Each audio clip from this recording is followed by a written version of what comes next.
Jagbani TV देख रहे सारे दर्शकों का स्वागत। मैं है कुलविंदर माही लैके हाजिर है इस वेले दियां हरियाणा दियां खास खबरां। हरियाणा दे विच विधान सभा सैशन चल रहा है जिस दे विच अज वंदे मातरम के 150 साल पूरे होने के उत्ते चर्चा की गई। तुहानूं दस दें कि इस मौके सीएम नायब सैनी हुणां दे वल्लों दस्सिया गया कि आखिर किस तरीके दे नाल कांग्रेस के समय वंदे मातरम दे विच तब्दीलियां कीतियां गईयां। जो वंदे मातरम का सिर्फ एक पैराग्राफ रखा गया जो कि बाकी जोड़े पैराग्राफ से उसनूं कट दिता गया। और ये क्यों किया गया क्योंकि उस समय जो मुहम्मद अली जिन्ना सी तो उस समय उन्होंने वल्लों विरोध जताया गया सी।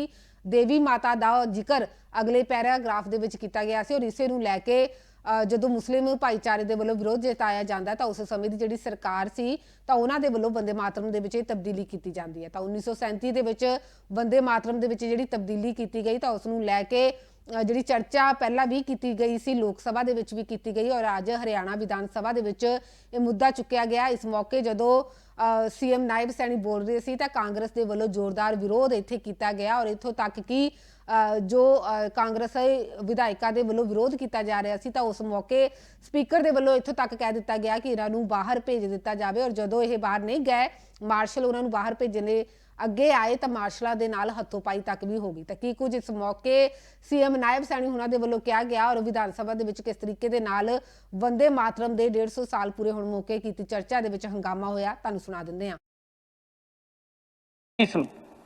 जिन्ना द्वारा विरोध के स्वर उठाए गए, माननीय अध्यक्ष जी, फिर कांग्रेस के उस समय के तत्कालीन अध्यक्ष पंडित जवाहरलाल नेहरू जी को अपनी जो कुर्सी डोलती हुई नजर आई, उन्होंने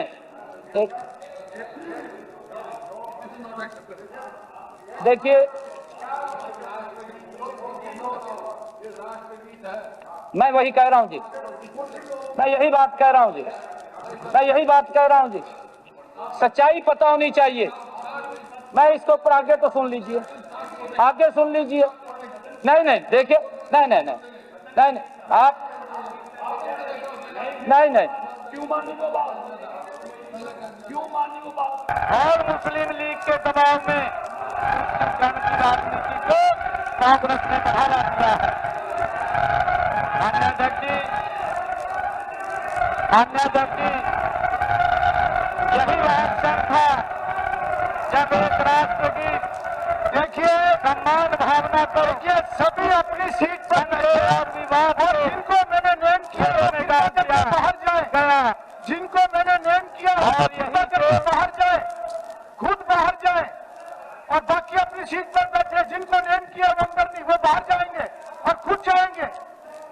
मैं क्लियर बता रहा हूं, मैं खुद जाए। हाँ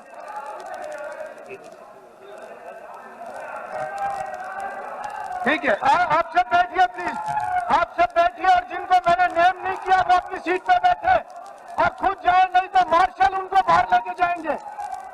मुख्यमंत्री जी आप कंक्लूड कीजिए, सीएम साहब आप कंक्लूड कीजिए।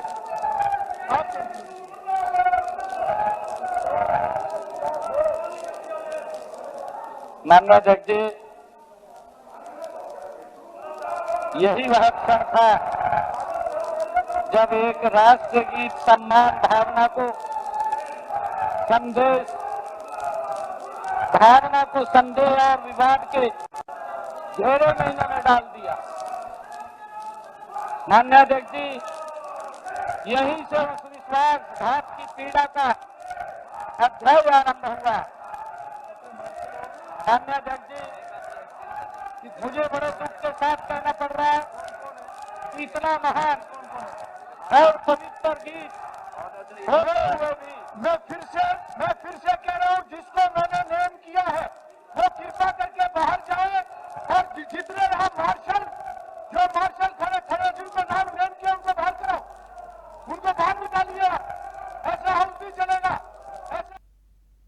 तो हरियाणा के मुख्यमंत्री नायब सैनी हुणां दे भाषण दौरान इत्थे जबरदस्त हंगामा देखने को मिलिया। उधर हरियाणा के ऊर्जा मंत्री अनिल विज दे वल्लों जवाब दिता गया। दस दें कि इस मौके उन्होंने वल्लों भी खड़े होकर वंदे मातरम बारे गलबात की गई और कांग्रेसियों को जबरदस्त जवाब दिता गया। तो की कुछ अनिल विज हुणां दे वल्लों कहा गया, तुहानूं भी सुना दिंदे हां। माफ करना, आपने कभी भी वंदे मातरम को जो स्थान दिया जाना चाहिए था नहीं दिया। नहीं दिया। आपने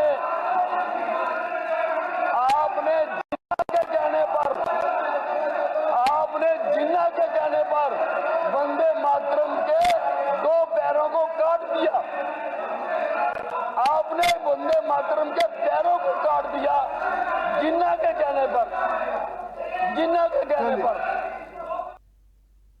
ਤਾਂ ਉੱਥੇ ਇਸ ਮੌਕੇ ਕਾਂਗਰਸ ਦੇ ਵੱਲੋਂ ਹਰਿਆਣਾ ਸਰਕਾਰ ਦੇ ਖਿਲਾਫ ਅਵਿਸ਼ਵਾਸ ਪ੍ਰਸਤਾਵ ਵੀ ਪੇਸ਼ ਕੀਤਾ ਗਿਆ ਔਰ ਇਸ ਮੌਕੇ ਹਰਿਆਣਾ ਦੇ ਸੀਐਮ ਨਾਇਬ ਸੈਣੀ ਉਹਨਾਂ ਦੇ ਵੱਲੋਂ ਕਿਹਾ ਗਿਆ ਕਿ ਕੱਲ ਹੀ ਉਹਨਾਂ ਦੇ ਵੱਲੋਂ ਵਿਰੋਧੀ ਧਿਰ ਦੇ ਨੇਤਾ ਦਾ ਸਵਾਗਤ ਕੀਤਾ ਗਿਆ ਔਰ ਅੱਜ ਜਿਸ ਤਰੀਕੇ ਦੇ ਨਾਲ ਅਵਿਸ਼ਵਾਸ ਪ੍ਰਸਤਾਵ ਉਹਨਾਂ ਦੇ ਵੱਲੋਂ ਪੇਸ਼ ਕੀਤਾ ਗਿਆ ਤਾਂ ਇਹ ਲੋਕਾਂ ਦੇ ਵਿੱਚ ਇੱਕ ਵਧੀਆ ਮੈਸੇਜ ਨਹੀਂ ਜਾਂਦਾ। ਉਹਨਾਂ ਕਿਹਾ ਕਿ ਮੈਂ ਇਸ ਪ੍ਰਸਤਾਵ ਨੂੰ ਚੰਗੀ ਤਰ੍ਹਾਂ ਦੇਖਿਆ ਹੈ, ਇਸ ਨੋਟਿਸ ਨੂੰ ਦੇਖਿਆ ਹੈ ਔਰ ਇਸ ਦੇ ਉੱਤੇ ਜੋ ਵਿਰੋਧੀ ਧਿਰ ਦੇ ਨੇਤਾ ਨੇ ਭੁਪਿੰਦਰ ਹੁੱਡਾ ਤੇ ਉਹਨਾਂ ਦੇ ਹਸਤਾਖਰ ਵੀ ਨਹੀਂ ਕੀਤੇ ਹੋਏ ਤਾਂ ਉਹਨਾਂ ਕਿਹਾ ਕਿ ਅਸੀਂ ਤਾਂ ਵਿਰੋਧੀ ਧਿਰ ਦੇ ਨੇਤਾ ਭੁਪਿੰਦਰ ਹੁੱਡਾ ਨੂੰ ਮੰਨਦੇ ਹਾਂ ਪਰ ਕਾਂਗਰਸ ਸ਼ਾਇਦ ਭੁਪਿੰਦਰ ਹੁੱਡਾ ਨੂੰ ਆਪਣਾ ਵਿਰੋਧੀ ਧਿਰ ਦੇ ਨੇਤਾ ਦੇ ਤੌਰ ਦੇ ਉੱਤੇ ਨਹੀਂ ਦੇਖਦੇ ਤਾਂ ਕੀ ਕੁਝ ਉਹਨਾਂ ਦੇ ਵੱਲੋਂ ਇਸ ਮੌਕੇ ਕਿਹਾ ਗਿਆ ਤੁਹਾਨੂੰ ਸੁਣਾ ਦਿੰਦੇ ਹਾਂ।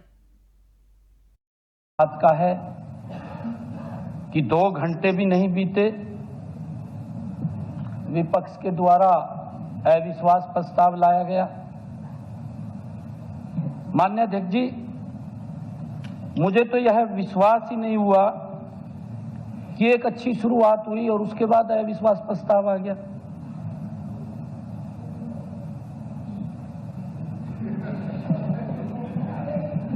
माननीय अध्यक्ष जी, इसलिए मैंने अविश्वास प्रस्ताव के नोटिस को ध्यान से पढ़ा। मैंने नोटिस मंगवाया तुरंत माननीय अध्यक्ष जी, मैंने उसको पढ़ा भी। पढ़ा तो मैंने देखा उसके ऊपर हमारे विपक्ष के नेता के साइन नहीं है। मैंने सोचा कि मेरी नजदीक की नजर नहीं है, मैंने ऐनक को साफ किया माननीय अध्यक्ष जी और साफ करके मैंने फिर देखा, परंतु हमारे विपक्ष के नेता के साइन ही नहीं है उसके ऊपर। नहीं, देखिए, या तो हमारे विपक्ष के नेता अभी भी अपने आप को विपक्ष का नेता ही नहीं मान रहे। अध्यक्ष जी नहीं प्रचार चला रहे। माननीय अध्यक्ष जी, एक मिनट, कोई भी 18 आप बात उठाओगे। माननीय अध्यक्ष जी, किसने साइन किया, नहीं किसने साइन किया, मुझे अननेसेसरी बातें करना। एक शेर याद आ रहा है, मुझे एक शेर याद आ रहा है, लाओ तो कत्लनामा मेरा,